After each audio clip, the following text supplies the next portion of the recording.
All right, let's talk about a controversial story here in the province of Nova Scotia, this D-transfer tax and this non-resident tax, which was rolled out by the Houston government. And I will say I went on the record immediately denouncing this. I thought it was a cash grab, a poor idea, and ridiculous to think that it was going to free up housing for Nova Scotians. Thoughts on it? What do you think? You know, during our last show, I commented and said, these houses are not houses for a first-time home buyer. I can tell you that right now, in most cases. I think a lot of the homes that maybe were targeted, I will say, are, $1 million+ assessment properties in Lunenburg County specifically. A lot of these homes, are not occupied year-round. They are cottages, and in some cases, some of these homes, are only seasonal. Yeah. Right. I think the one thing what the government really missed the mark on this piece, and just to summarize what it was a 2% property tax, I guess, increase above and over beyond. and above the property taxes. Yeah. So, for example, if you had $1 million assessment, the property taxes would be an additional $20,000. Right.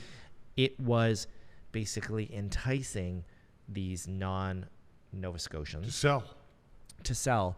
And the one thing that we kind of forget here in the province is when people come to the province and enjoy these summer homes, they're bringing their tax dollars and they're spending them here.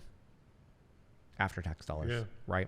And I think that was kind of the big motivator to roll this back. And I think there were some unintended consequences. It pissed a lot of people off. I think it definitely aggravated a lot of people. I can tell you that we received a lot of calls from all over the country to say, what is going on in Nova Scotia? Really? You received a lot of calls from people all over the calls, country? Emails, and they're like, this is that's all people are talking about. Yeah. So, they come to Clinton, a couple of people know me, and, just for my opinion. And I said, you know what?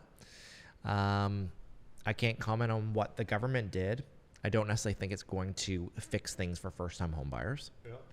Yeah. And obviously, they got that feedback and they rolled it back. You know what surprised me, I think, more than anything, were how many people who have absolutely none of these properties, and typically this would be a cohort of people that some in the public might go, oh, wealthy cottage owners, camp owners, Chesterites, whatever, and say, who cares, looks good on you. But that didn't happen.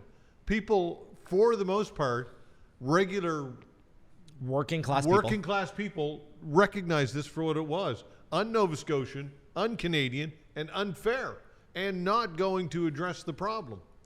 The problem really is a hangover of what happened here in HRM, at least Halifax Regional Municipality. We're talking about a hangover from 20 years ago. We had a moratorium on building here in the late 90s and early 2000s, and now we're paying the piper, Todd. We can't fast track enough properties. But there was some good news over the last couple of weeks that the municipality is fast-tracking, I think, 20,000 building lots. So we're certainly having some lots that are going to come online very soon. And that's going to take some time. I had a question for you about that, though. The province wants to build some houses. They want to free up some areas and they've designated some key areas. But some of those areas, from what I can gather, there are concerns about the ecology of the area. Port Wallace. Whatever it might be. In the end, you need real estate. You need land in order to develop. And this is the challenge, though, is it not? You can't have both. You can't have new housing stock and development and not, unfortunately, impact habitat. Yeah, there's always going to be winners and losers in everything. And, obviously we're very environmentally sensitive here in Nova Scotia. We have a lot of great natural resources. And I think that's one of these things that makes Nova Scotia great, Todd. Yeah. We have a beautiful coastline. We have the highest tides in the world on the Bay of Fundy. But there also needs to be development. We have a relatively small province with just over 1 million residents here. And for us to be economically sustainable going forward, we need a higher population. That is reality. We have a lot of land here, which is positive. Yeah. You know, we have a lot of room to grow. And I think that we need to densify Halifax. Again, I'll make up a word. We need to bring the population into the core. I think the urban sprawl obviously is very costly for municipalities when we're talking about things like water, transportation, policing, fire services. And to the environment. Yeah. So I think bringing more density into the core could be positive. And I think that we have huge swaths of land that can be developed into, you know, subdivisions and maybe, you know, bedroom communities. Yeah. That is going to have an environmental impact. But we have a lot of land here. And I think what the province really needs to do to fast track this with municipalities is to figure out, you know, what are these areas that will have the least impact and, you know, environmentally, but the highest impact to, you know, that social good in terms of the housing and the housing here for Nova Scotians and the people that want to live and work in Nova Scotia. There are some concerns, though, with the heritage aspect of a lot of parts of the city, which would make way for some of this densification, to use your term. And I think that's a legitimate part of or should be a legitimate component to the conversation. What do you think? I agree. You know, we have a very old city here. Yeah. You know, we're talking like 400 years people have been living in Halifax. You know, we have Citadel Hill that will never be developed and part of Parks Canada. And, you know, that's a big piece of our heritage is we can look from many areas around Halifax and see Citadel Hill. That was planned on purpose. And that's why we don't necessarily have the high rises that, you know, other big, you know, cities have. We are a small city, but we have a lot of resources here, Todd. And there might not be a lot of building lots on the peninsula or around Halifax, but we can certainly, there are areas that we can build up, and we're seeing some of that. You know, there was a section of homes that were that are being demolished right now along one of the main corridors here coming into the city, along Roby Street. And some of the residents were wild that these homes were being torn down. Not that they had a lot of heritage significance.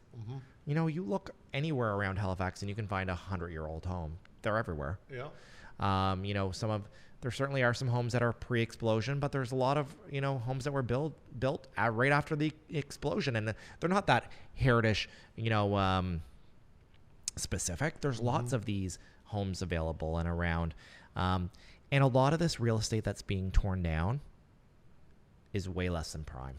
You know, some of this stuff is in pretty rough shape, right? And you know, along these main drags, and you know, Roby Street is what we're talking about for our listeners.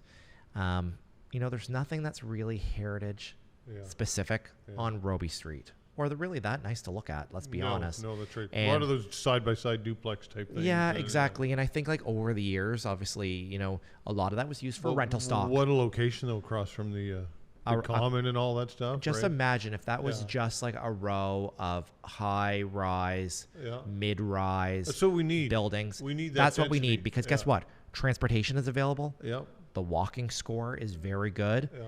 And you are right beside a main park of the Halifax. But then we're Regional getting into the Municipality. affordable housing question, right? What is affordable, right? And this is an issue. We've got people. That's a hard one. It's a hard one, right? Because not everybody can afford $2,000 a month for rent, and that's what would be one bedroom, $2,000. That's what we'd be looking at right there, right? Yeah, and I think what's happening now with this affordable housing situation, we don't have enough. We don't have enough of any type of housing, Todd. Affordable, regular rentals, homes to buy, multi-units, condos. We don't have enough of any type of housing stock. So all types of housing stock needs to be increased. And I suspect, now, obviously I'm not an economist or a city planner or any of these things, but I think if we can get any type of real estate on the go, there's probably going to be a positive vortex that's going to open up potentially other, maybe more affordable units and rentals.